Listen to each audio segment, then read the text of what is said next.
Jim in Mount Clemens on 97 want a ticket. Hi, Jim.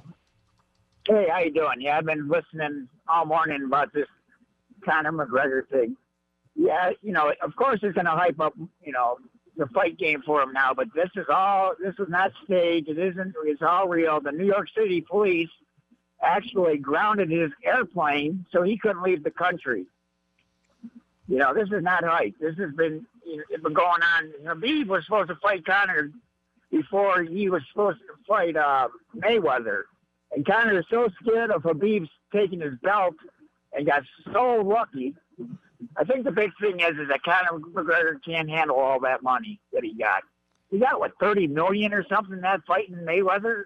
Might have been more than that. I think more than that, but yeah, that's the more this thing is unfolding, my percentage is waning. I can't get past the fact that Conor is such a hype guy and is such a self-promoter and just wants to crash and ruin everything and put the focus on him, to think that it was a little bit of a stunt. Is it a stunt that was coordinated with Dana White and the UFC? No, I don't think that's the case. I was about to say, it really could be both. It could be Conor going, you know what, I'm going to go disrupt this thing because I need to get my name back out there. And he has no problem with going too far. And really probably, my guess is, the charges against him, he does not care. He doesn't give an F. No. He does not. No, he doesn't. Nope. No, he's, and hearing Dana White there in that soundbite, he's going to jail.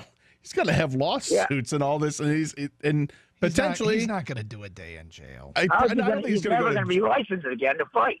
He may not go to jail, but the lawsuit thing is real. I mean, if you're the fighter, if you're Michael Chessa, who was cut, you're missing out on what, $40,000 payday, something like that, $50,000 payday, and then with bonuses. If he gets fight of the night, they get $50,000. Yeah, I was just gonna say, if you get the bonuses, you can double and triple his money based on what the bonuses are, and submission of the night and fight of the night and all that. But yeah, I'd be really pissed off if I were him.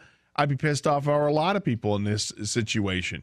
Oh yeah, and the way I never liked McGregor to begin with. The guy is he's a blowhard. He's a great fighter. Thinks that the whole UFC owes him a debt of gratitude. Look, his attitude is crap. He made the UFC. But Jim, his attitude's crap. But he's an outstanding fighter. Well, there's no doubting his ability to fight. He's an incredible fighter. But as a professional fighter, you have to conduct yourself as a professional in and out of the cage, and yeah, he's acting like he's a $5 fighter. You know what I mean? Like, he needs to do this. He doesn't need to do any of this. In fact, he could have paid someone else to do the stuff that was being done last night or yesterday. This is beyond dumb. Now, I will give you this: a lot of people are saying the UFC had this stage. I don't believe that at all. I will open the door a crack for that Conor stage this, and he did go too far on his own, because I'll tell you right now, on purpose. They had to pull 3 fights from this card. The UFC is losing money when they do that. These are 3 pretty good fights they pulled from the card, okay? They were already on their second fighter for the main card. They had built all this momentum for a fight that wasn't even going to happen, and then 6 days ago or 5 days ago, they had to replace that main card. Now they're replacing it again. You think they want this? They want to be taken seriously, by the way, too. This is not the way to be taken seriously when people think you're staging things.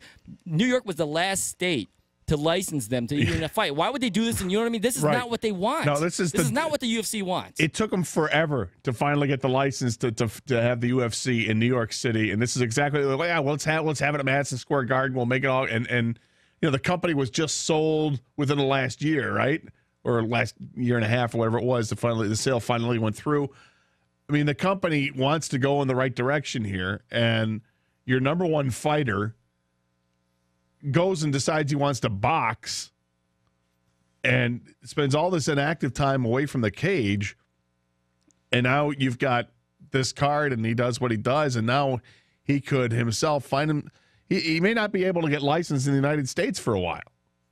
Definitely not in New York. Well, certainly not in New York, but I'm just saying this incident will reverberate. You think that Nevada is going to be like, yeah, we'll license him for something like this? This isn't his first time doing something either. He's been fined before for press conference incidents. Yeah. This is just adding on to his record. You know, you don't get the benefit of doubt at some point. No, and I'm not saying he's never going to fight again, but he's going to pay hefty fines. It's going to be harder for him to get licensed. That's for sure. But you know as well as I do that in the fight game, these incidents add up, and they keep adding up, and they don't forget about them. The athletic commissions don't forget them, and specifically the Nevada State Athletic Commission will not forget about it, about his past, and now what just happened yesterday. They're not going to forget about this.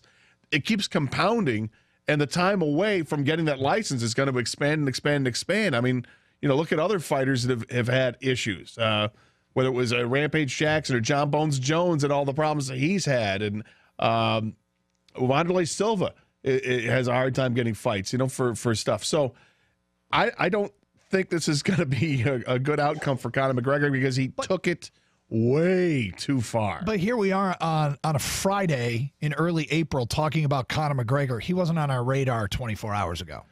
No, and people do stupid things to make us talk about him. You know, somebody could go out there and get a drunk driving. You know, we talked about Tiger Woods when he was pulled over, and you know, I think this is fully Conor going, I need to get back in the news.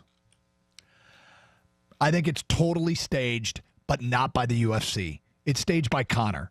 Conor's getting I'm coming from outsider perspective, all right? I mean, I'll admit it. I'm not a big UFC guy.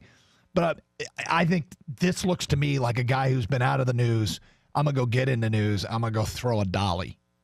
And go throw a dolly. I think that's what it came down to. Now, I'll believe that way more than I believe the UFC pulled this thing out and just tried. That's the last thing they wanted done. Again, when you need UFC insight, you turn to me.